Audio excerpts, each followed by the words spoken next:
미린의 그룹유통사업부 본사 15층 전략기획실은 마치 전쟁터와 같은 소음으로 가득 차 있었다. 끊임없이 울리는 전화벨 소리와 서류 더미를 들고 뛰어다니는 직원들의 고함이 뒤섞여 정신을 차릴 수 없을 정도였다. 그 혼란스러운 공간의 가장 구석진 자리에서 낡고 품이 넓은 양복을 입은 한 남자가 정수기의 물통을 힘겹게 교체하고 있었다. 그의 이름은 강도준이었다. 덥수룩한 머리카락이 두꺼운 뿔테 안경을 반쯤 가리고 있었고 어깨는 자신감 없이 구부정했다. 지나가던 박대리가 그의 발을 툭 치고 지나갔지만 사과하는 사람은 오히려 도준이었다.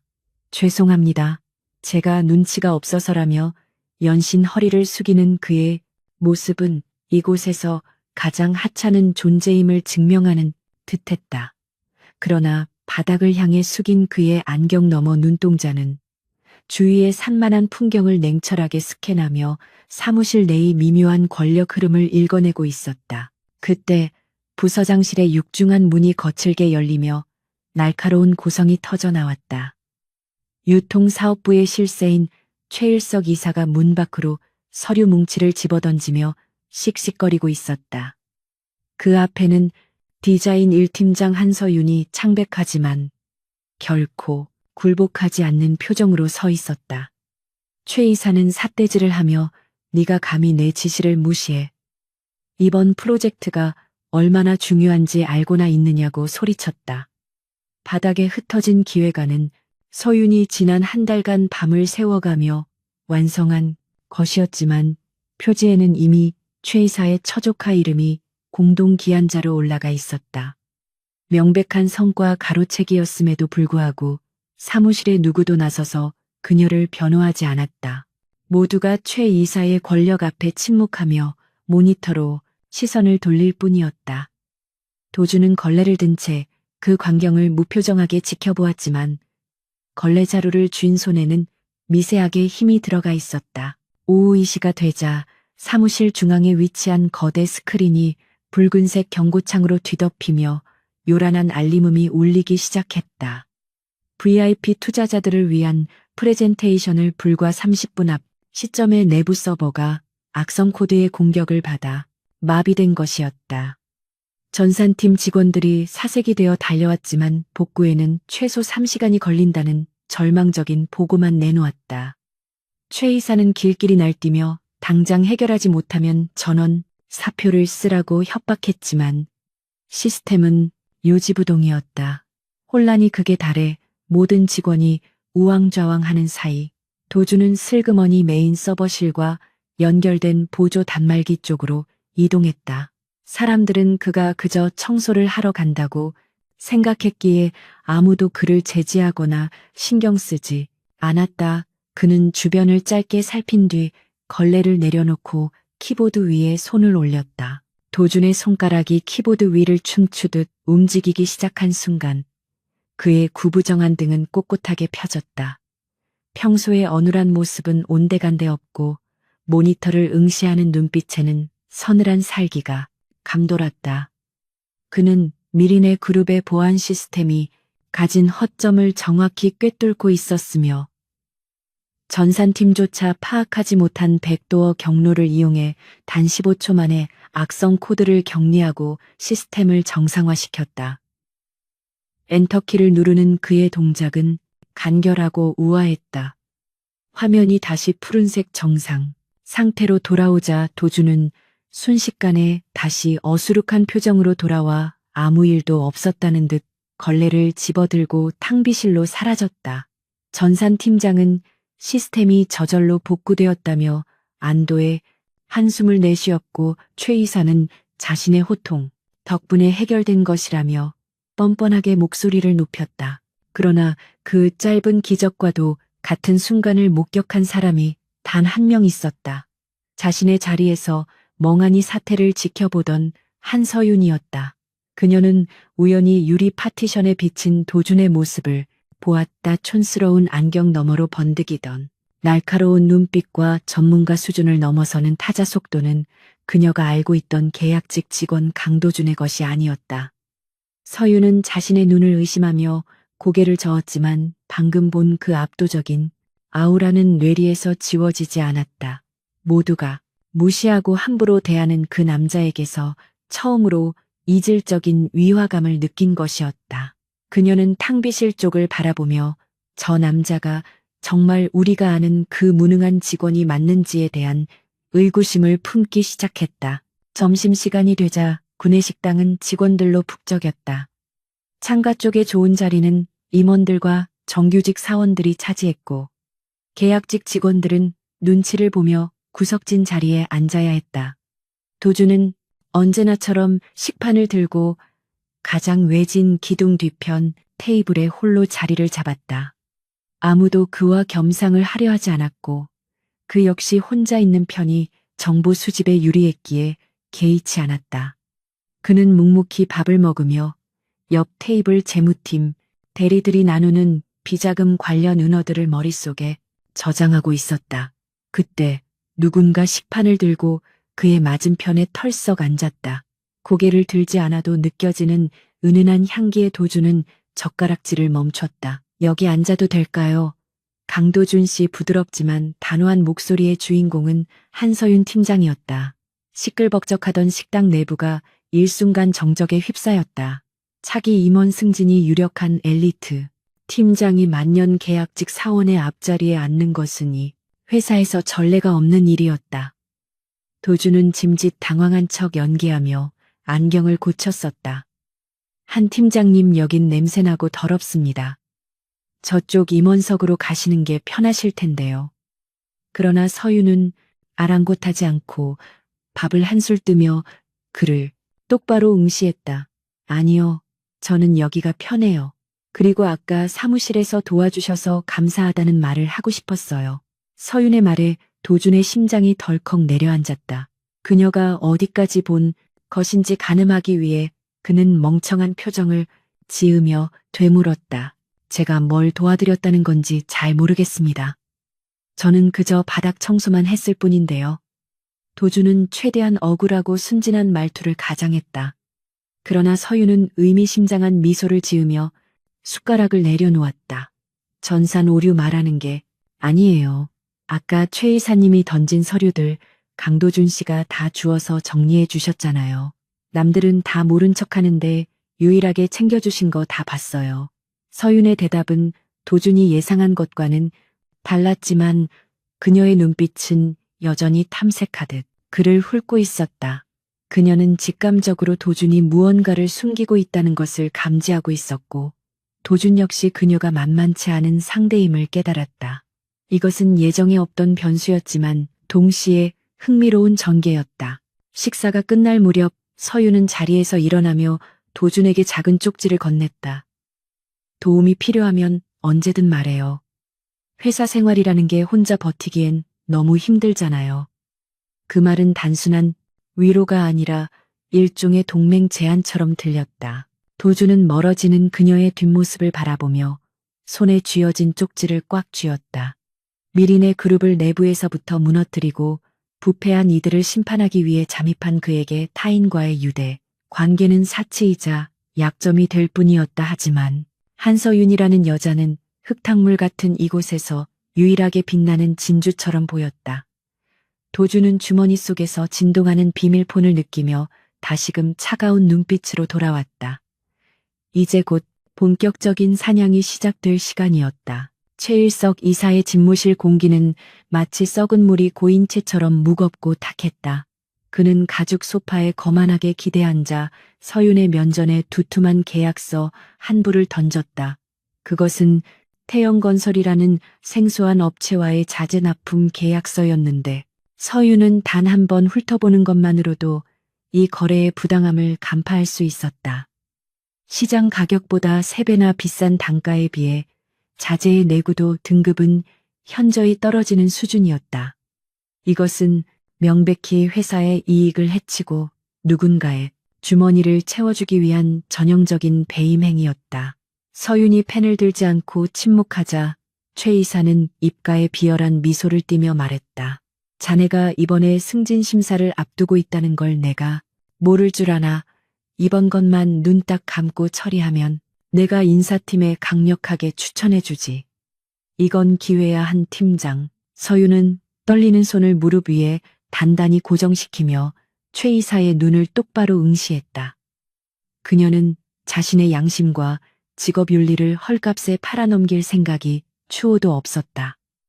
이사님, 이 자재들은 안전 기준 미달입니다. 만약 이대로 시공이 진행된다면 추후 붕괴 사고로 이어질 위험이 큽니다. 저는 이 계약서에 결재할 수 없습니다. 그녀의 단호한 거절에 최 이사의 얼굴이 불그락 변해갔다. 그는 마시고 있던 커피 잔을 바닥에 내동댕이 치며 고함을 질렀다. 감히 네가 내 호의를 무시해 좋아. 그렇게 원칙대로 하고 싶다면 어디 한번 바닥부터 기어봐. 최 이사는 즉시 인터폰을 눌러 서윤을 현재 진행 중인 모든 주요 프로젝트에서 배제시키고 폐기 직전인 성수동 물류센터 리뉴얼 건을 단독으로 맡기라고 지시했다. 그것은 사실상 사직서를 쓰라는 무언의 압박이나 다름없었다. 성수동 물류센터 프로젝트는 이미 3명의 팀장이 손을 댔다가 실패하고 좌천된 악명 높은 건이었다. 예산은 턱없이 부족했고 지역 주민들의 반발은 극심했으며 부지 선정 과정에서 법적인 문제까지 얽혀 있어 해결이 불가능하다고 여겨지는 시한폭탄이었다. 서윤이 자리로 돌아왔을 때 팀원들은 그녀를 투명 인간 취급하며 시선을 피했다. 최 이사의 눈밖에 난 사람과 엮였다가는 자신들까지 불똥이 튈까 두려워하는 기색이 역력했다. 서윤은 텅 빈 책상 앞에 앉아 산더미처럼 쌓인 물류센터 자료를 허망하게 바라보았다. 억울함에 눈물이 핑 돌았지만 그녀는 입술을 깨물며 마음을 다잡았다. 여기서 무너지면 그들이 원하는 대로 되는 것이었다. 그녀는 밤을 새워서라도 해법을 찾아내리라 다짐하며 서류 더미 속으로 파고들었다. 모두가 퇴근하고 사무실에 정막이 흐르는 늦은 시각, 강도주는 대걸레를 들고 복도를 서성이고 있었다. 그는 낮에 최 이사 방에서 들려오던 고성으로 상황을 이미 파악하고 있었다. 서윤이 맡게 된 프로젝트가 최 이사가 파놓은 함정이라는 것도 알고 있었다. 도주는 청소하는 척하며 서윤의 자리에 접근했다. 그녀는 책상에 엎드려 쪽잠이 든 상태였고 모니터에는 복잡한 법률 조항들과 설계 도면이 어지럽게 띄워져 있었다. 도주는 주위를 살핀 뒤 잽싸게 그녀의 모니터를 확인했다. 서윤이 고민하고 있는 문제는 부지용도 변경에 관한 규제였는데 사실 이는 3년 전 개정된 특별법의 부칙 조항을 활용하면 간단히 우회할 수 있는 문제였다. 도주는 잠시 고민하다가 주머니에서 구겨진 영수증 뒷면을 꺼냈다. 그리고 볼펜으로 휘갈겨 쓰듯 짧은 메모를 남겼다. 특별법 제7조 사망 예외 규정 확인 요망. 글씨체는 일부러 왼손으로 써서 알아보기 힘들게 뭉개뜨렸다. 그는 그 메모를 서윤의 키보드 옆에 슬그머니 밀어넣고는 다시 바보 같은 표정을 지으며 자리에서 멀어졌다. 그가 단순히 그녀를 돕는 것은 연민 때문만은 아니었다. 최 이사가 이 프로젝트를 이용해 또 다른 횡령을 계획하고 있다는 정보를 입수했기에 서윤이 이 프로젝트를 성공시키는 것이야말로 최 이사의 목덜미를 물어뜯을 수 있는 가장 확실한 미끼가 되기 때문이었다. 도주는 어둠 속에서 잠든 서윤을 한번 뒤돌아보고는 소리 없이 사무실을 빠져나갔다. 다음 날 아침 서윤은 찌뿌둥한 몸을 일으키다가 키보드 옆에 놓인 꼬깃꼬깃한 종이 조각을 발견했다. 처음에는 누군가 버리고 간 쓰레기라고 생각하여 휴지통에 던지려 했다. 하지만 무심코 읽은 그 내용에 그녀의 눈이 크게 뜨였다. 특별법 제7조 사망. 그녀는 떨리는 손으로 법전과 판례집을 뒤지기 시작했다. 놀랍게도 그 조항은 그녀가 밤새 고민하던 법적 규제를 완벽하게 해결할 수 있는 열쇠였다. 이 조항을 적용하면 용도 변경 승인을 받지 않아도 리모델링이 가능했고 공사 기간과 비용을 절반으로 줄일 수 있었다. 이것은 단순한 조언이 아니라 프로젝트의 판도를 뒤집을 수 있는 신의 한 수였다. 서유는 고개를 들어 사무실을 둘러보았다. 아직 출근한 직원은 거의 없었고 저 멀리 탕비실에서 강도준이 믹스커피를 타마시고 있는 모습만 보였다. 설마 저 사람이 아니겠지. 서유는 고개를 저으며 부정했다. 늘 멍한 표정으로 복사나 하고 생수통이나 가는 그가 이런 전문적인 법률 지식을 알고 있을 리 만무했다. 하지만 지난번 전산 장애 때 보았던 그 날카로운 눈빛이 다시금 떠올랐다. 서유는 의구심을 품고 도준에게 다가갔다. 강도준 씨, 혹시 어젯밤에 제 자리에 오셨었나요? 그녀의 질문에 도준은 뜨거운 커피를 후루룩 마시며 짐짓 놀란 척 눈을 동그랗게 떴다. 네 청소하러 갔었는데요. 팀장님 코 골면서 주무시길래 깨우지 않고 조용히 쓰레기만 비웠습니다. 도준의 대답은 너무나 태연하고 자연스러워서 의심할 여지가 없어 보였다. 게다가 코를 골았다는 민망한 지적에 서윤의 얼굴이 확 달아올랐다. 아, 네 알겠습니다. 수고하세요. 서윤은 황급히 자리를 피했지만 마음 한구석의 자리, 잡은 위화감은 사라지지 않았다. 그녀는 영수증 뒷면의 글씨체를 다시 한번 살펴보았다. 삐뚤빼뚤한 글씨였지만 그 속에 담긴 내용은 수십 년 경력의 변호사조차 놓치기 쉬운 핵심이었다. 도대체 누가 나를 도와주고 있는 걸까? 서유는 보이지 않는 조력자의 존재에 안도감을 느끼면서도 동시에 정체 모를 불안감을 느꼈다. 사무실에 누군가가 자신을 지켜보고 있다는 사실은 든든하면서도 오싹한 일이었다. 한편 도준은 화장실 맨 끝 칸에 들어가 문을 잠그고 넥타이 핀에 내장된 마이크를 켰다. 잡음 없는 깨끗한 음질로 비서실장의 목소리가 들려왔다. 회장님 지시하신 대로 최일석 이사의 차명 계좌 내역을 확보했습니다.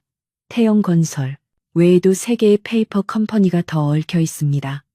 도준은 차가운 목소리로 지시했다. 아직 터뜨리지 마. 더 큰 게 필요해.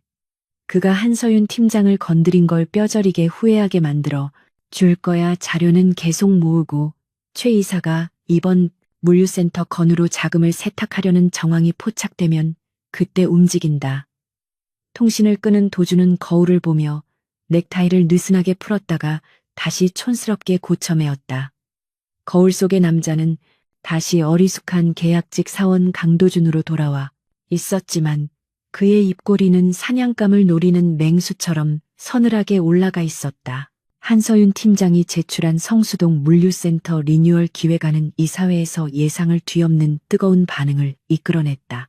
특별법의 허점을 이용해 비용을 절감하고 공사기간을 획기적으로 단축시킨 전략은 보수적인 임원들의 마음까지 사로잡기에 충분했다. 회의실을 가득 채운 박수 소리 속에서 최일석 이사의 얼굴만이 붉게 달아오르며 분노로 일그러져 있었다.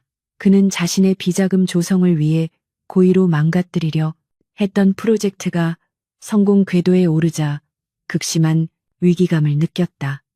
서윤의 성공은 곧 자신의 입지가 좁아짐을 의미했고 더 나아가 그동안 저질러온 횡령의 증거들이 수면 위로 떠오를 수 있는 위험한 신호탄이나 다름없었다. 최 이사는 떨리는 손으로 물컵을 움켜쥐며 서윤을 향해 살기 어린 눈빛을 보냈다. 회의가 끝나고 자신의 집무실로 돌아온 최 이사는 책상 위에 명패를 바닥으로 집어던지며 고함을 질렀다. 그는 더 이상 합법적인 방법으로는 서윤을 막을 수 없다는 것을 깨달았다. 이성이 마비된 그는 서랍 깊숙한 곳에서 대포폰을 꺼내 어딘가로 전화를 걸었다. 신호가 몇 번 울리기도 전에 거친 목소리의 남자가 전화를 받았다. 최 이사는 낮게 깔린 목소리로 지시했다. 타깃은 디자인 1팀 한서윤이다. 회사 근처에서 것만 줘. 다시는 회사에 발을 못 붙이게 만들어 병원에 한 달 정도 누워있게 하면 더 좋고. 수화기 너머로 비열한 웃음소리가 들려왔고 최 이사는 전화를 끊으며 입가에 잔인한 미소를 띄웠다. 그는 자신이 쳐놓은 덫에 걸린 사냥감이 처참하게 찢기는 모습을 상상하며 희열을 느꼈다. 그날 밤 야근을 마치고 퇴근하는 서윤의 발걸음은 평소보다 무거웠다. 성공적인 프레젠테이션의 여운이 가시기도 전에 최 이사가 보냈던 섬뜩한 시선이 자꾸만 뇌리에 맴돌았기 때문이었다. 버스 정류장으로 가는 지름길인 좁은 골목길에 들어섰을 때 그녀는 등 뒤에서 낯선 인기척을 느꼈다. 본능적인 공포가 엄습해 발걸음을 재촉했지만 뒤따라오는 발소리 역시 빨라졌다. 서윤이 뒤를 돌아보려는 순간 어둠 속에서 불쑥 튀어나온 건장한 사내새 명이 그녀의 앞길을 가로막았다. 그들은 험악한 인상에 검은 마스크를 쓰고 있었고 손에는 쇠파이프와 강목이 들려 있었다. 막다른 골목에서 서윤은 더 이상 도망칠 곳이 없었다. 사내들 중 우두머리로 보이는 자가 껄렁하게 다가오며 위협적으로 말했다.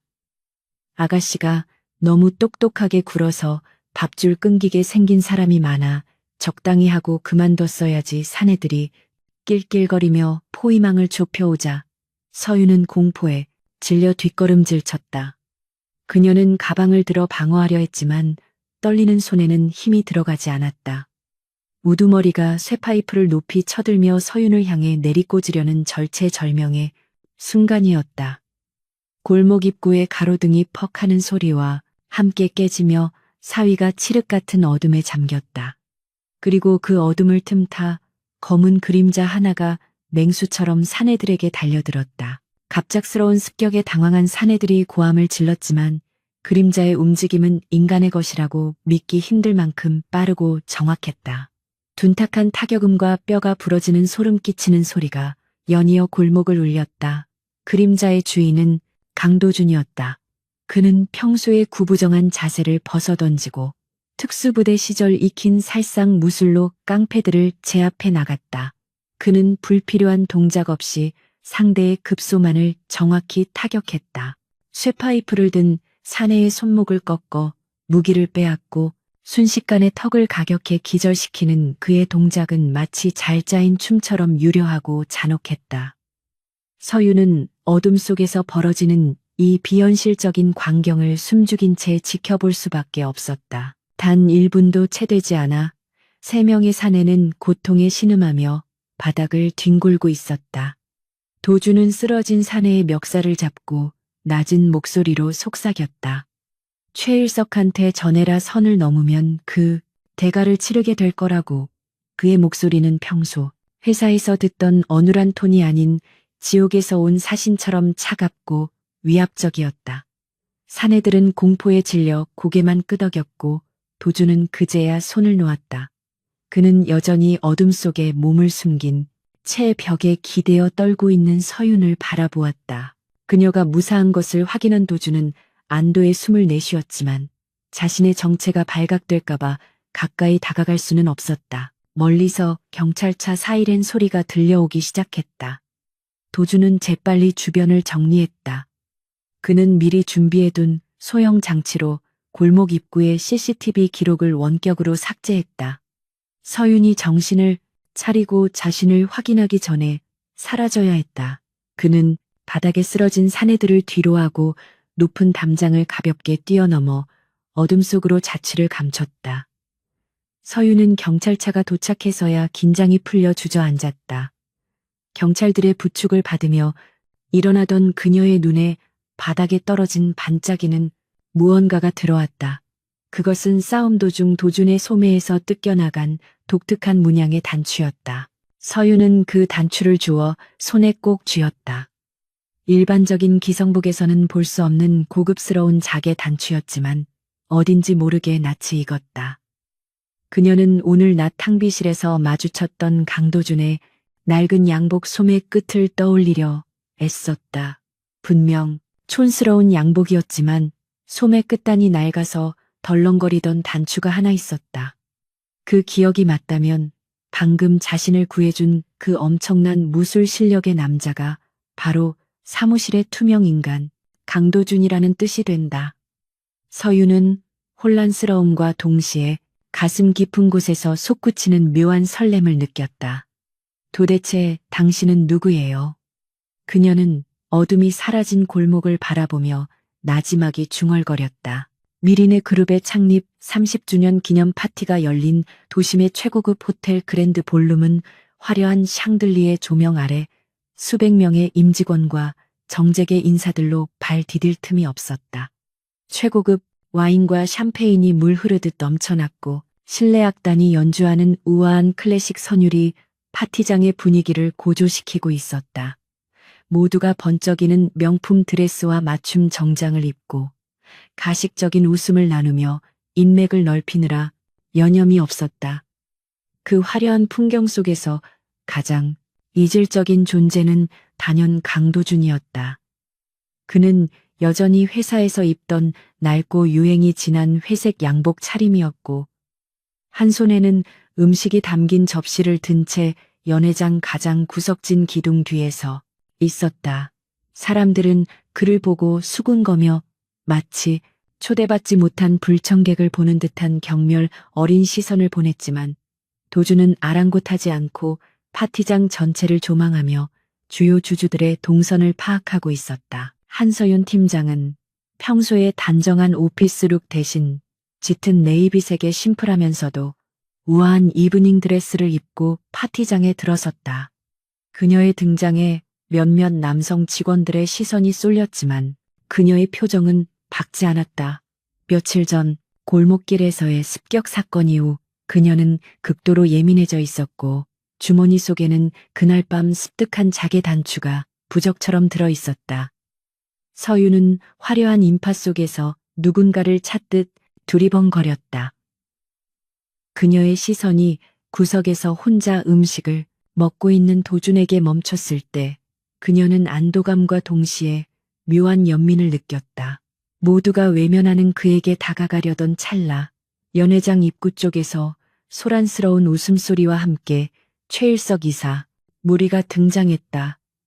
이미 술이 거나하게 취한 최 이사는 주변의 아북꾼들을 대동하고 위세등등하게 걸어 들어오고 있었다. 최 이사는 파티장 중앙을 가로지르며 직원들에게 억지로 술을 권하거나 모욕적인 농담을 던지며 자신의 권력을 과시했다. 그러다 구석에 서 있는 강도준을 발견하자 그의 얼굴에 비릿한 미소가 번졌다. 그는 비틀거리는 걸음으로 도준에게 다가가 손에 들고 있던 레드 와인 잔을 도준의 낡은 양복 상의에 보란듯이 쏟아부었다. 붉은 와인이 회색 재킷을 적시며 흉하게 번져나갔고 주변의 음악 소리와 말소리가 일순간 멈추며 정적이 흘렀다. 최 이사는 당황한 척 과장된 몸짓을 하며 소리쳤다.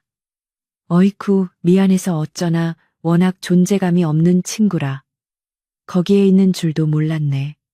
옷이 그게 뭔가 거적대기도 아니고 우리 회사의 격을 떨어뜨리는 것도 유분수지. 도주는 와인이 뚝뚝 떨어지는 옷을 털어내지도 않고 무표정한 얼굴로 최 이사를 응시했다. 모욕감에 주먹이 쥐어졌지만 아직은 때가 아니었다. 그는 고개를 숙이며 죄송합니다. 제가 주의하겠습니다라고 짧게 답했다. 도준의 굴종적인 태도에 최 이사는 기가 살았는지 더욱 기고만장해졌다. 그는 도준의 어깨를 툭툭 치며 비아냥거렸다. 자네 같은 무능력한 계약직이 이런 자리에 올 수 있는 것만으로도 영광인 줄 알아야지. 밥만 축내지 말고 주제 파악 좀 하고 살아. 기생충처럼 회사에 달라붙어 있지 말고 말이야. 주변의 몇몇 직원들이 킥킥거리며 웃음을 터뜨렸고 도준은 그 모욕을 묵묵히 견뎌내고 있었다. 그때 인파를 해치고 한서윤이 도준의 앞을 가로막고 섰다. 그녀의 눈은 분노로 이글거리고 있었다. 이사님 말씀이 너무 지나치십니다. 강도준 씨는 정당하게 초대받은 우리 회사의 직원입니다. 사과하십시오. 서윤의 당돌한 발언의 파티장은 찬물을 끼얹은 듯 조용해졌다. 최 이사는 믿을 수 없다는 듯 헛웃음을 지으며 서윤을 노려보았다. 지금 뭐라고 했나?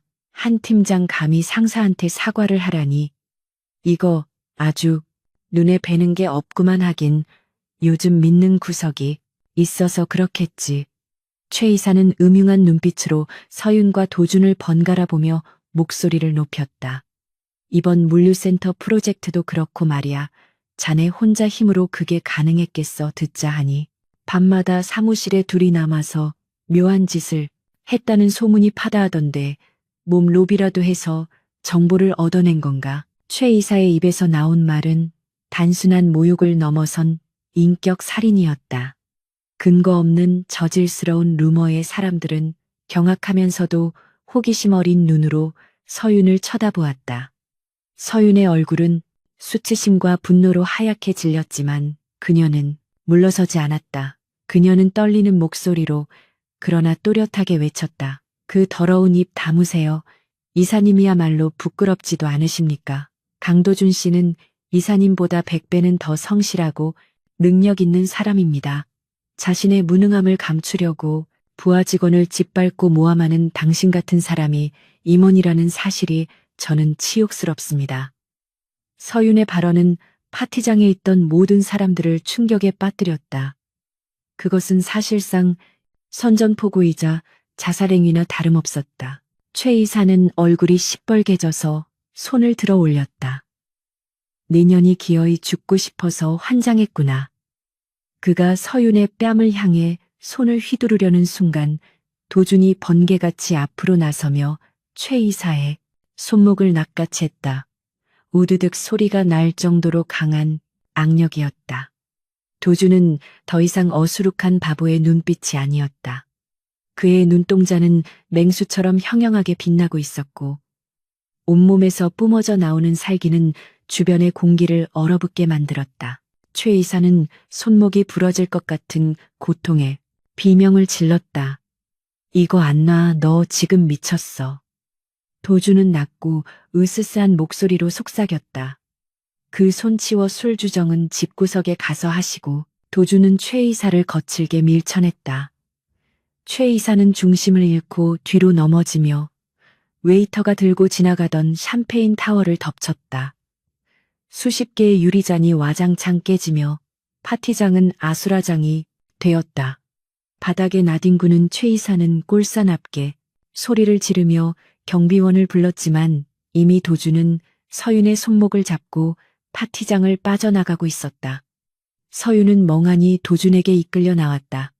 그녀는 방금 전 그가 보여준 압도적인 카리스마와 악력, 그리고 최 이사를 밀쳐낼 때의 그 단호한 태도에서 확신을 얻었다. 자신이 골목길에서 주운 단추의 주인, 그리고 밤마다 자신을 도와준 수호천사가 바로 강도준이라는 것을 호텔 로비를 지나 한적한 야외 테라스에 도착해서야 도준은 서윤의 손을 놓았다. 밤바람이 뜨거워진 두 사람의 얼굴을 식혀주었다. 서윤은 복잡한 심경으로 도준을 올려다보았다. 강도준 씨, 도대체 당신 정체가 뭐예요? 왜 숨기고 있는 거죠? 아까 그 모습은 평소의 당신이 아니었어요. 도준은 대답 대신 재킷 안주머니에서 손수건을 꺼내 서윤의 손에 묻은 땀을 닦아주었다. 그의 손길은 놀라울 정도로 부드러웠다. 한 팀장님, 오늘 저를 위해 나서준 거 잊지 않겠습니다. 하지만 이제부터는 제가 알아서 합니다. 더 이상 위험해지지 마세요. 도준은 서윤을 뒤로하고 테라스 난간 쪽으로 걸어가 어둠 속에 잠긴 도시의 야경을 바라보았다. 그의 등 뒤로 화려한 파티장의 소음이 멀어져 갔다. 오늘 최 이사가 서윤에게 가한 모욕은 도준이 설정해둔 인내심의 임계점을 넘어섰다. 그는 그동안 내부의 썩은 뿌리를 완전히 뽑아내기 위해 결정적인 증거가 모일 때까지 기다리고 있었다. 그러나 서윤이 자신을 보호하기 위해 모든 것을 걸고 나서는 모습을 보며 그는 더 이상 지체할 이유가 없음을 깨달았다. 죄 없는 사람이 고통받는 것을 지켜보면서까지 유지해야 할 계획은 없었다. 이제는 사냥을 끝내고 심판을 내려야 할 시간이었다. 도준은 주머니에서 평소에 쓰던 낡은 폴더폰이 아닌 최신형 스마트폰을 꺼냈다. 화면의 잠금을 해제하자 비서실장과 연결된 보안 메신저 앱이 실행되었다. 그는 잠시 망설임 없이 메시지를 입력했다. 작전명 정화 지금 즉시 발동해 내일 아침 이사회 소집하고 법무팀과 감사팀 전원을 대기시켜 최일석 이사를 포함한 리스트에 있는 전원을 긴급 체포하고 자산을 동결한다. 예외는 없다. 전송 버튼을 누르는 도준의 손가락에는 한치의 망설임도 없었다. 전송 완료 메시지가 뜨자마자 그는 휴대폰을 다시 주머니에 넣고 뒤를 돌아보았다. 테라스 입구에는 여전히 서윤이 그를 기다리고 있었다. 그녀는 도준이 통화하는 내용을 듣지는 못했지만 그가 뿜어내는 분위기가 완전히 달라졌음을 직감하고 있었다. 도준은 천천히 그녀에게 다가갔다. 그의 걸음걸이는 더 이상 구부정하지 않았고 어깨는 당당하게 펴져 있었다. 안경 너머의 눈빛은 지성미와 야성미가 공존하는 리더의 그것이었다. 한서윤 팀장님, 내일 아침 회사에서 아주 재미있는 일이 벌어질 겁니다. 그때까지만 저를 믿고 기다려 주시겠습니까? 오늘은 제가 모셔다 드리겠습니다. 그의 정중하고 세련된 말투에 서윤은 홀린 듯 고개를 끄덕였다. 리무진이 아닌 일반 택시를 잡아 서윤을 태워 보낸 뒤 도준은 다시 호텔 로비로 돌아오지 않고 주차장에 대기하고 있던 검은색 세단으로 향했다. 운전석에 앉아있던 비서실장 김 전무가 뒷좌석 문을 열며 정중하게 고개를 숙였다. 회장님 지시하신 대로 모든 준비가 끝났습니다. 검찰 쪽에도 협조 요청을 마쳤습니다. 바로 본사로 이동하시겠습니까? 도준은 넥타이를 거칠게 풀어헤치며 차에 올라탔다. 그래, 본사로 가자. 오늘 밤은 아주 긴 밤이 될 거야. 내 책상 위에 있는 회장 명패 먼지 좀 털어놓고 차문이 닫히고 세단은 미끄러지듯 어둠 속으로 사라졌다. 뒤에 남겨진 파티장에서는 최일석 이사가 여전히 고래고래 소리를 지르며 자신의 파멸이 다가오고 있는 줄도 모른 채 난동을 피우고 있었다. 폭풍전야와도 같았던 파티 다음날 아침. 미리네 그룹본사 15층 디자인팀 사무실에는 무거운 침묵만이 감돌고 있었다. 전날 밤 호텔에서 벌어진 최일석 이사의 추태와 강도준의 하극상은 이미 사내 메신저를 통해 전 직원에게 퍼져나간 상태였다. 직원들은 삼삼오오 모여 웅성거리다가도 한서윤 팀장이 출근하자 황급히 모니터로 시선을 돌렸다. 서윤은 밤새 한숨도 자지 못한 듯 채만 눈으로 자리에 앉았다. 그녀는 자신의 책상 위에 놓인 낯선 서류 봉투를 발견하고 의아한 표정으로 집어들었다. 봉투를 열어본 서윤의 손이 미세하게 떨리기 시작했다. 그 안에는 그녀의 명의로 된 차명계좌 사본과 태영건설로부터 거액의 뇌물을 받았다는 조작된 입출금 내역서가 들어있었다. 그때 사무실 입구에서 요란한 발소리와 함께 감사팀 직원들이 들이닥쳤다. 검은 양복을 입은 그들은 영장도 없이 서윤의 자리를 에워싸고 거칠게 서랍과 가방을 뒤지기 시작했다. 감사팀장은 서윤에게 다가와 위압적인 목소리로 통보했다. 한서윤 팀장, 당신을 업무상 횡령 및 배임 혐의로 긴급 내부 감사를 실시합니다. 증거인멸의 우려가 있으니 즉시 신병을 확보하여 감사실로 이동하겠습니다. 서윤은 억울함의 목소리를 높여 항변했다. 이건 모함입니다. 저는 뇌물을 받은 적도 없고 그 계좌는 제 것이 아닙니다. 최일석 이사가 꾸민 짓이라는 걸 모르시나요? 그러나 이미 최 이사에게 매수된 감사팀장은 코웃음을 치며 서윤의 팔을 억지로 잡아 끌었다. 사무실에 그 누구도 나서서 그녀를 도와주지 못하고 고개를 숙일 뿐이었다. 절망적인 상황에서 서윤이 끌려가기 직전 엘리베이터 문이 열리며 강도준이 나타났다. 그는 평소의 구부정한 자세가 아닌 꼿꼿한 자세로 성큼성큼 걸어와 감사팀장의 앞을 가로막았다. 감사팀장은 도준을 멸시하는 눈빛으로 쳐다보며 비키라고 소리쳤지만 도준은 꿈쩍도 하지 않았다. 오히려 그는 차분하고 낮은 목소리로 감사 규정 조항을 읊조렸다. 사교 제사장 12조에 의거하여 정식 이사회의 승인이 없는 긴급 감사는 피감사인의 동의가 있어야만 가능합니다. 지금 당신들이 하는 행위는 명백한 인권 침해이자 불법 감금 시도가 될 수 있음을 경고합니다. 도준의 전문적이고 논리적인 지적에 감사팀장은 말문이 막혀 당황했다. 도준은 그 틈을 놓치지 않고 멍하니 서 있는 서윤의 손목을 낚아채며 외쳤다. 저를 따라오십시오. 팀장님 여기에 있으면 놈들의 각본대로 죄를 뒤집어 쓰게 됩니다. 서윤은 얼떨결에 도준에게 이끌려 비상구 쪽으로 달리기 시작했다. 감사팀 직원들이 뒤늦게 쫓아왔지만 도준은 미리 파악해둔 보안 사각지대와 화물용 승강기를 이용해 능숙하게 그들을 따돌렸다.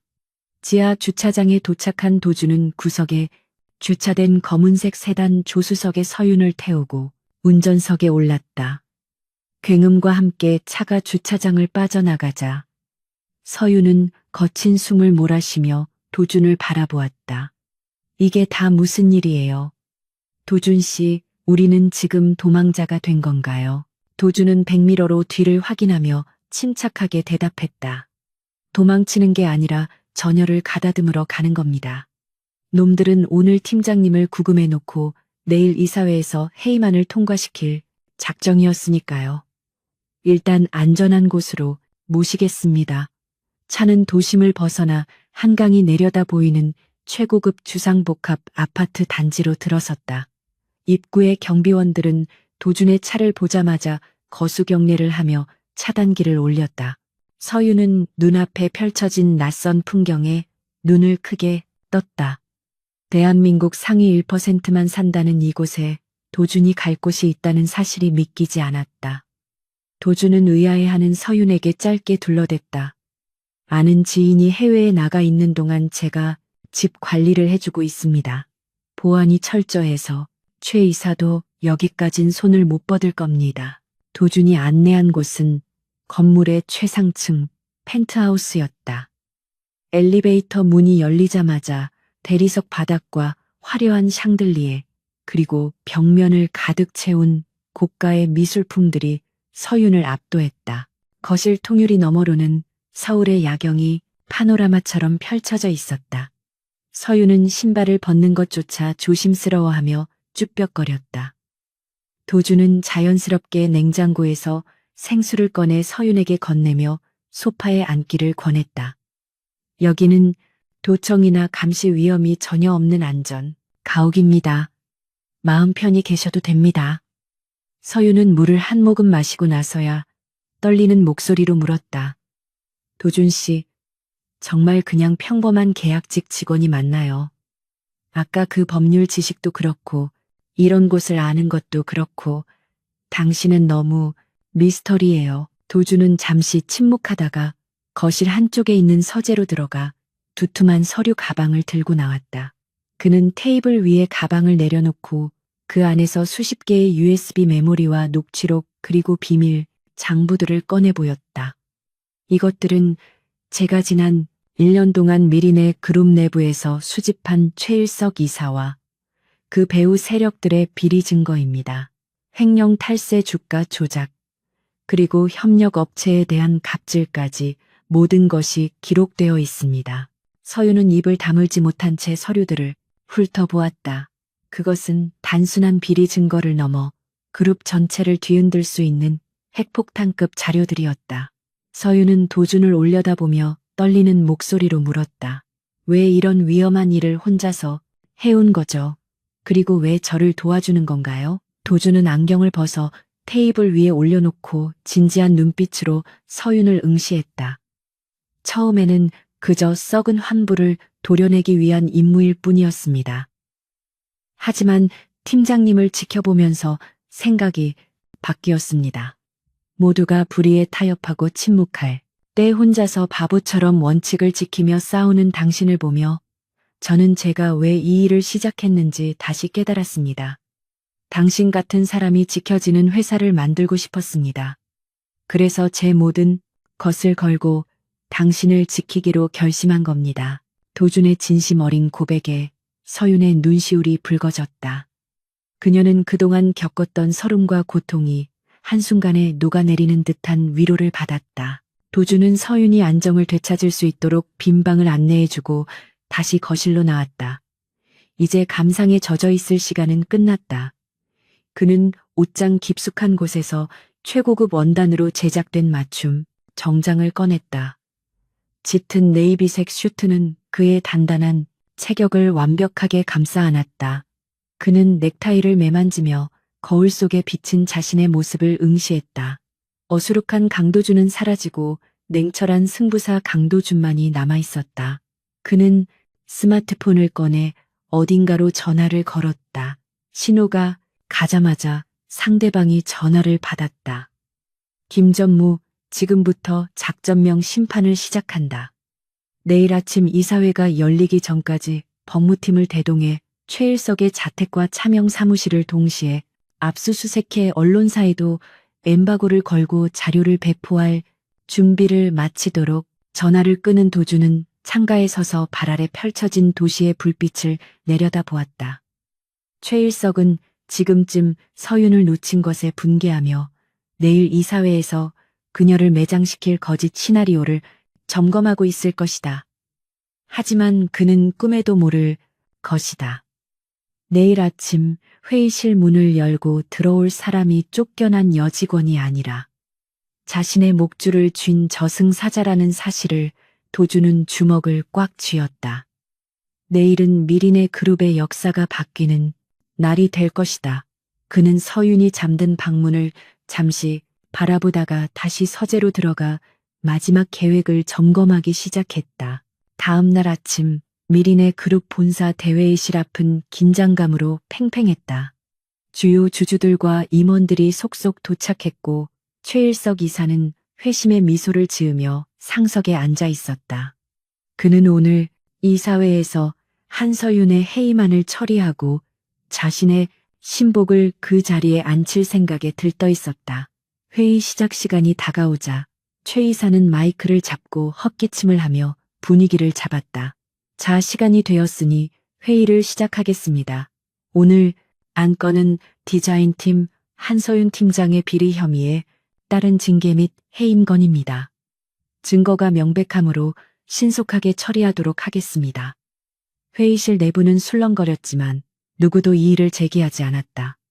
최 이사가 의사봉을 들어 올리려는 찰나 굳게 닫혀있던 회의실의 거대한 문이 쾅 하고 열렸다. 모든 사람들의 시선이 문 쪽으로 쏠렸다. 역광을 받으며 서 있는 남자는 훤칠한 키에 완벽한 핏의 슈트를 입고 있었다. 그의 뒤로는 수십 명의 변호인단과 경호원들이 도열해 있었다. 최 이사는 눈을 가늘게 뜨고 그 남자를 바라보았다. 낯익은 얼굴이었지만 도저히 믿을 수 없는 분위기였다. 안경을 벗고 머리를 깔끔하게 넘긴 강도준은 더 이상 탕비실의 청소부가 아니었다. 그는 차가운 미소를 지으며 천천히 회의실 중앙으로 걸어 들어왔다. 그의 발걸음 하나하나에 압도적인 카리스마가 묻어났다.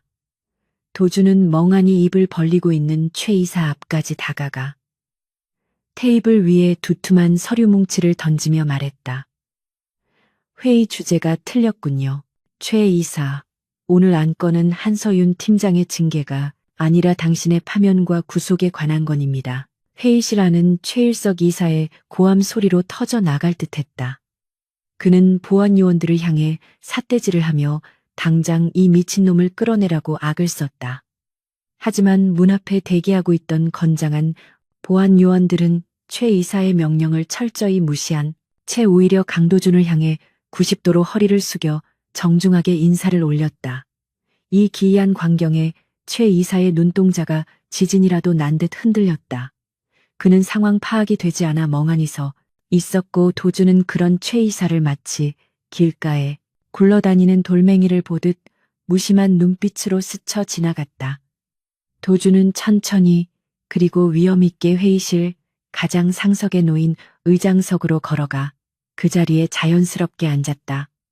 그곳은 공석인 회장의 대리인이자 그룹의 실질적인 지배자만이 앉을 수 있는 절대 권력의 자리였다. 좌중을 압도하는 침묵 속에서 도주는 재킷 안주머니에서 만년필을 꺼내 테이블을 톡톡 두드렸다. 그 소리는 회의실의 정막을 깨며 임원들의 심장을 조여왔다. 도주는 차가운 미소를 머금은 채 입을 열었다. 최일석 이사네 집. 안방에서 주인이 들어왔는데도 인사가 없군. 자네가 그토록 찾아 헤매던 미리네 그룹의 실소유주이자 최대 주주가 바로 내 앞에 있는데 말이야. 도준의 폭탄 선언의 회의실은 경악으로 물들었다. 임원들은 서로의 얼굴을 쳐다보며 수군거렸고 몇몇 눈치 빠른 이사들은 이미 사색이 되어 고개를 떨구었다. 그동안 탕비실에서 커피나 타던 계약직 사원이 사실은 그룹 전체를 움직이는 오너였다는 사실은 그들에게 충격을 넘어선 공포로 다가왔다. 최 이사는 얼굴이 하얗게 질려 뒷걸음질 쳤다.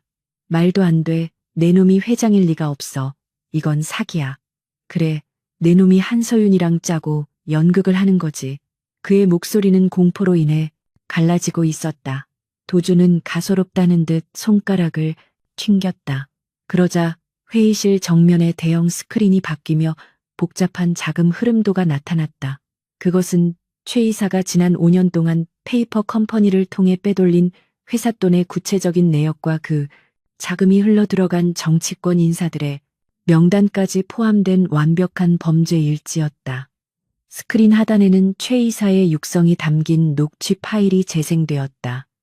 한서윤 그 계집의 다리를 부러뜨려서라도 프로젝트를 막아라는 끔찍한 사주 내용이 회의실 전체에 울려 퍼졌다. 모든 증거가 명백해지자 최 이사를 옹호하던 임원들조차 등을 돌리기 시작했다. 그들은 자신들에게 불똥이 튈까 두려워하며 최 이사를 비난하는 눈초리를 보냈다. 도주는 자리에서 일어나 천천히 최 이사 앞으로 다가갔다. 그의 위압적인 기세에 눌려 최 이사는 바닥에 주저앉고 말았다. 도주는 싸늘한 시선으로 그를 내려다보며 말했다. 자네가 무시하고 짓밟았던 그 하급 직원들이 바로 이 회사를 지탱하는 기둥이다. 그들의 땀과 노력을 가로채고 범죄를 저지른 대가는 아주 혹독할 거야. 이제 자네가 누렸던 모든 가짜 권력을 내려놓고 법의 심판을 받을 시간이다. 도준의 선고와 동시에 회의실 문이 다시 열리며 서울지검 특수부 수사관들이 들이닥쳤다. 수사관들은 주저없이 최 이사의 손목에 차가운 수갑을 채웠다.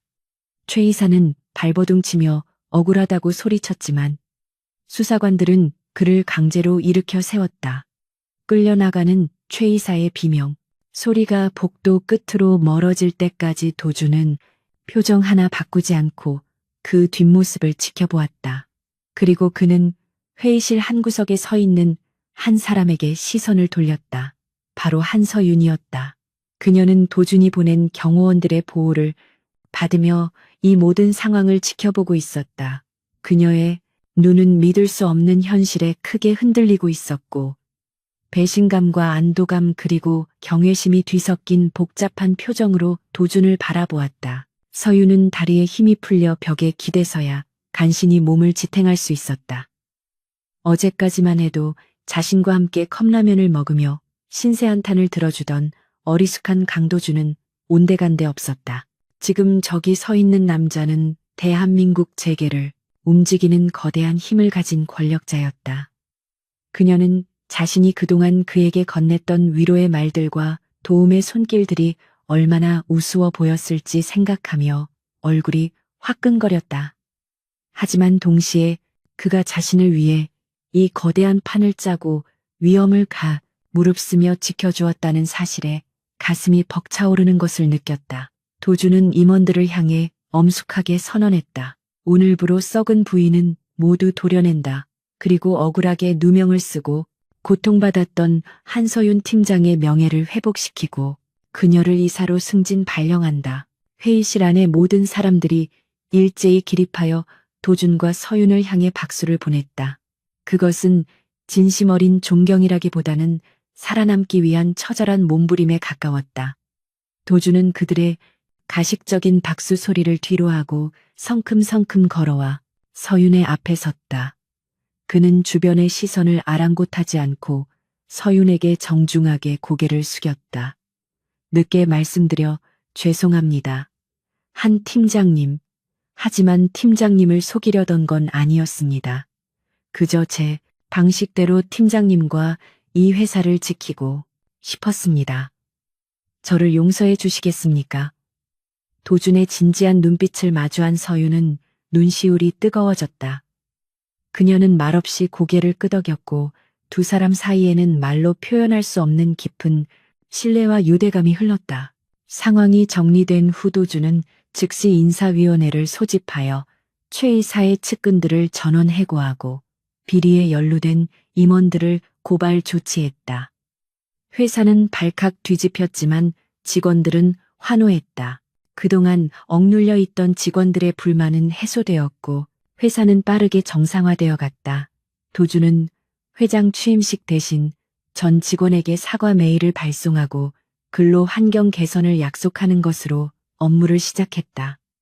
그는 더 이상 낡은 양복을 입은 계약직 사원이 아니었지만 직원들의 목소리에 귀 기울이는 태도만큼은 변하지 않았다. 서윤 역시 이사로 승진하여 자신의 능력을 마음껏 펼칠 수 있는 기회를 얻게 되었다.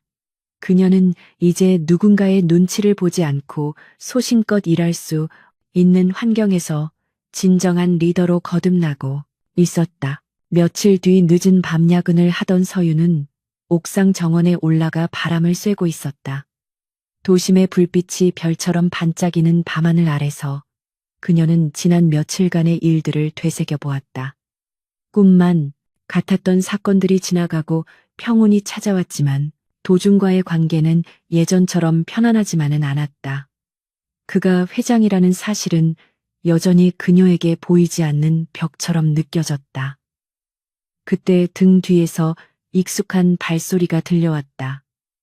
서윤이 뒤를 돌아보자 도준이 캔커피 2개를 들고 서 있었다. 그는 쑥스러운 듯 웃으며 커피를 건넸다. 이사님 여기는 냄새나고 더럽지 않습니까? 임원실 놔두고 왜 여기 계세요? 예전 구내식당에서 서윤이 그에게 했던 말을 농담처럼 되받아치는 도준의 모습에 서윤은 풋하고 웃음을 터뜨렸다. 옥상 정원에 불어오는 밤바람은 차가웠지만 두 사람 사이에 흐르는 공기는 묘하게 따뜻했다. 한서윤은 캔커피의 따스한 온기를 손바닥으로 느끼며 강도준의 옆모습을 훔쳐보았다. 불과 며칠 전까지만 해도 낡은 양복을 입고 어수룩하게 웃던 계약직 사원 강도준은 이제 없었다. 최고급 맞춤 정장이 찰떡같이 어울리는 대한민국 재계 서열 1위 기업의 회장이 그녀의 옆에 서 있었다. 하지만 캔커피 뚜껑을 따서 건네주는 그의 손길과 눈가에 맺힌 장난기 어린 미소는 여전히 그녀가 알던 그 강도준의 것이었다. 서윤은 복잡했던 마음이 눈 녹듯 사라지는 것을 느꼈다. 그녀는 짐짓 엄한 표정을 지으며 말했다. 회장님 업무 시간에 이러시면 곤란합니다. 직원들이 보면 뭐라고 하겠어요? 도준은 호탕하게 웃으며 난간에 팔을 괴고 서윤을 바라보았다. 지금은 업무 시간이 아니라 야근 시간 아닙니까? 그리고 직원들이 보면 뭐 어떻습니까? 우리 회사는 사내 연애를 장려하는 아주 개방적인 문화를 만들 생각인데요. 도준의 거침없는 농담에 서윤의 얼굴이 잘 익은 사과처럼 붉어졌다. 그녀는 헛기침을 하며 시선을 돌렸지만 입가에 번지는 미소는 감출 수가 없었다. 도준은 웃음기를 거두고 진지한 눈빛으로 밤하늘을 올려다보았다. 사실 많이 두려웠습니다. 제가 회장이라는 사실을 알게 되면 한 팀장님이 저를 어려워하고 멀리할까 봐서요. 저에게는 회장이라는 직함보다 한서윤이라는 사람의 신뢰가 더 중요했거든요. 그래서 자꾸만 고백할 타이밍을 놓쳤던 것 같습니다. 서윤은 도준의 진심 어린 고백에 가슴 한구석이 찡해져 왔다. 그녀는 조용히 그의 옆으로 다가가 나란히 섰다. 처음에는 배신감도 들었어요. 제가 바보처럼 보였을까봐 화도 났고요. 하지만 돌이켜보면 당신은 항상 제 곁에서 저를 지켜주었어요. 가장 힘들고 외로울 때 손을 내밀어 준 것도 당신이었고, 모두가 저를 비난할 때 유일하게 저를 믿어준 것도 당신이었으니까요. 회장 강도준이든 계약직 강도준이든 당신이 좋은 사람이라는 사실은 변하지 않아요. 서윤의 말에 도준은 감동받은 듯 그녀를 지그시 바라보았다. 두 사람의 시선이 허공에서 얽혔고 그 순간 말하지 않아도 서로의 마음이 통하고 있음을 느낄 수 있었다. 그것은 동료애를 넘어선 더 깊고 진한 감정의 시작이었다. 계절이 바뀌고 미린의 그룹에는 새로운 바람이 불었다. 도준의 과감한 개혁 드라이브로 회사는 완전히 다른 조직으로 탈바꿈했다. 부패의 온상이었던 임원진들은 물갈이 되었고 능력과 성과 중심의 공정한 인사 시스템이 도입되었다. 직원들은 더 이상 줄을 서거나 아부를 떨 필요가 없었고 오직 실력으로 승부할 수 있는 환경에 환호했다. 낡고 권위적인 기업 문화가 사라지자 창의적인 아이디어들이 본물처럼 쏟아져 나왔고 회사의 실적은 연일 최고치를 경신했다.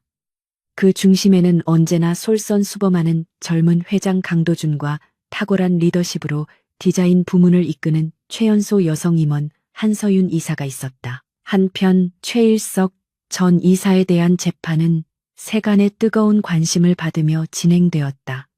법원은 그에게 횡령과 배임, 그리고 살인 교사 미수 등의 혐의를 적용하여 징역 15년의 중형을 선고했다. 법정에서 끌려나가며 악을 쓰는 그의 모습은 뉴스 화면을 통해 전 국민에게 생중계되었고 그것은 부패한 기득권의 몰락을 상징하는 장면으로 남았다. 도준은 집무실에서 그 뉴스를 지켜보며 씁쓸한 표정을 지었다. 승리의 기쁨보다는 다시는 이런 비극이 되풀이되지 않아야 한다는 무거운 책임감이 그를 짓눌렀다. 그는 창밖을 바라보며 다짐했다. 아버지가 물려주신 이 회사를 권력의 도구가 아닌 사람을 위한 터전으로 만들겠노라고. 바쁜 나날 속에서도 도준과 서윤의 관계는 조심스럽지만 견고하게 발전해 나갔다. 두 사람은 회사 내에서는 철저하게 회장과 이사로서 공적인 거리를 유지했다. 회의 시간에는 누구보다 치열하게 토론하고 업무적으로 부딪히기도 했지만 서로에 대한 존중과 신뢰는 흔들리지 않았다. 하지만 퇴근 후에는 달랐다. 도준은 수행비서도 물리치고 직접 차를 몰아 서윤을 데리러 갔고 두 사람은 남들의 시선을 피해 소박한 데이트를 즐겼다. 떡볶이를 먹으러 가기도 하고 심야 영화를 보기도 하며 그들은 평범한 연인들이 누리는 소소한 행복을 만끽했다. 화려한 파티나 명품 선물보다 서로의 하루를 들어주고 위로해주는 그 시간이 두 사람에게는 무엇보다 소중했다. 어느 늦은 가을비가 추적추적 내리는 밤이었다. 도준은 서윤을 집까지 바래다주고 차 안에서 잠시 이야기를 나누고 있었다. 빗방울이 차창을 두드리는 소리가 운치 있게 들려왔다. 도준은 잠시 망설이다가 품 안에서 작은 벨벳 상자를 꺼냈다. 서윤은 놀란 눈으로 그를 쳐다보았다. 도준은 쑥스러운 듯 목을 가다듬으며 입을 열었다. 거창한 프로포즈는 아닙니다.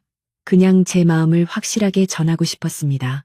이 반지는 우리 어머니 유품이에요. 어머니는 평생 아버지를 내조하면서도 자신을 잃지 않으셨던 강인한 분이셨죠. 당신을 볼 때마다 어머니 생각이 났습니다. 서윤은 떨리는 손으로 상자를 받아 열었다. 그 안에는 화려하지는 않지만 고풍스럽고 우아한 진주 반지가 영롱하게 빛나고 있었다. 도준은 부드러운 목소리로 말을 이었다.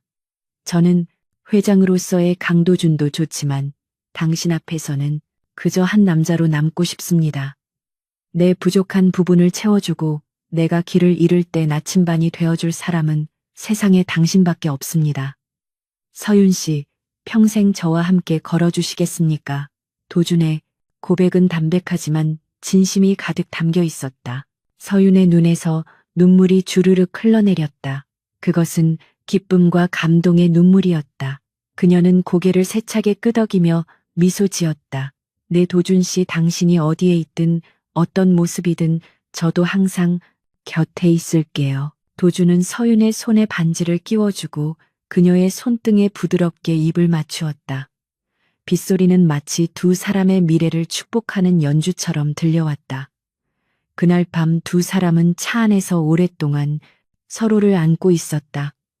말은 필요 없었다. 서로의 심장 소리만으로도 충분히 사랑을 느낄 수 있었다. 다음 날 아침 회사에 출근한 직원들은 미묘하게 달라진 두 사람의 분위기를 감지했다. 공식적인 발표는 없었지만 서윤의 손가락에서 빛나는 반지와 도준의 얼굴에서 떠나지 않는 온화한 미소는 이미 모든 것을 말해주고 있었다.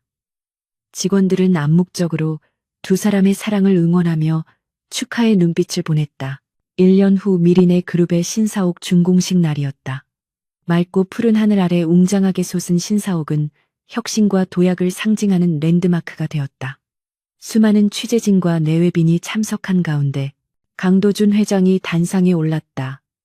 그는 자신감 넘치는 목소리로 회사의 비전을 발표하며 인간 중심의 경영 철학을 강조했다.